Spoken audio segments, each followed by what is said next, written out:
السلام علیکم ورحمت الله وبرکاتو. زه ور بیا اساس په خدمت کې حاضر شوم ډاکټر حکیم مولانا محب الله منیب. امید لرم چې تاسو به ټول جوړ روغ او خوشاله به الله تعالی دې تاسو ټول خوشاله او آباد ولري. لکه څنګه چې تاسو معلومه ده زه اساس په خدمت کې حاضر یم د محل او د موقع مطابق. زما و مختنون قران مجیدونه پراته دي. قران چې کوم دی هغه ته معلومه ده چې ډیر زیات ثواب لري، ډیر زیات فضیلت دی. قران ویل ډیر ثواب لري او بیا په روزه کې ویل بیا ګونه ثواب لري. کچيري په حدیث شریف کې راځي کچيري یو انسان د قران مجید یو حرف وایي نو الله تعالی پر دا باندې ودته لس نیکي ورکي. او کچيري بیا ګوره دی په روزه کې وایي نو په روزه کې چې کوم دی هغه یو نیکي په اویا ده. نو کچيري یو انسان په روزه کې تلاوت وکي نو د لسو بجې د یو حرف وای اویا نیکي وته ته ملاويږي.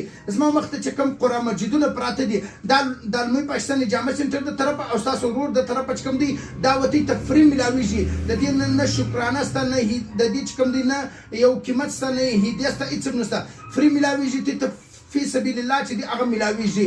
او د علمي پاکستان جامع سنټر د برانچو سیتي ترلاسه کولی سي په کوم ورځ ترلاسه کولی سي دا د ځان سره نوٹ کړئ. بیا به بعد کې داسې نه وایسته چې ما تکلیف وکړي زه ورلم ما ته نسو ملاو. په دا ورځو ته ملاویږي.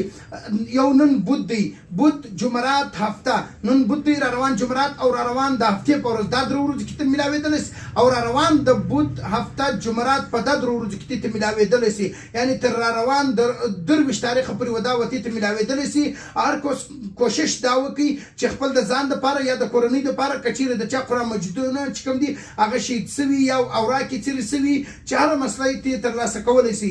او بله خبره دا ده قران مجید چې کوم دی هغه د ځان لپاره مو وایي، د مردګانو دپاره مو وایي، د هغه رقم د ژوندي انسانانو دپاره مو وایي.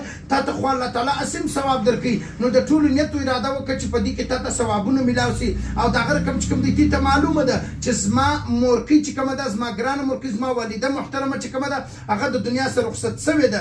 تی خبر یاسته خو د هغې نیت چې کوم دی هغه به ضرور کې کوي. د هغې نیت چې دا ته یو ریکویسټ دی چې د هغې دپاره خصوصي دعاګانې به کوي او د هغه رقم چې کوم دی تلاوت یې کوي. دغه د هغې دپاره صدقه جاریه ده چې دا قران مجیدونه او خاص کر چې د کوم چا بچان حفظ کړي د هغو دپاره دا ډېر ضروري دی. ځکه دا 16 لاین والا قران مجید دی، درمیانه قران مجید دی. دا د سترګو نظر نه کمزوري کوي، دا د سترګو چې کوم دی دید نظر چې کوم دی هغه کمزوري کوي نه.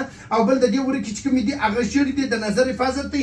او بل په دې کې چې کوم دی د دې توري چې کوم دی هغه عامه عربي ده، هر څوک یې ویلی سي.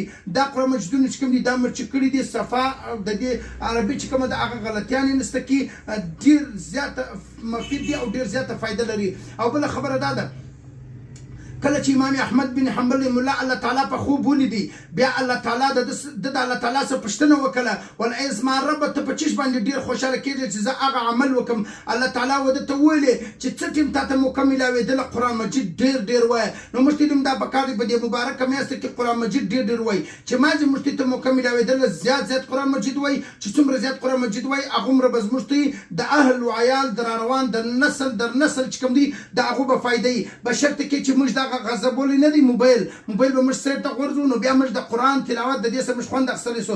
ډېر خلک چې کوم دی هغه په دې فتنه باندې په دې موبایل باندې مصروف وي د سترګو په رب کې چې دوی وخت تیر سي. ذکر ته نشو خلاص قران مجید ته نشو خلاص.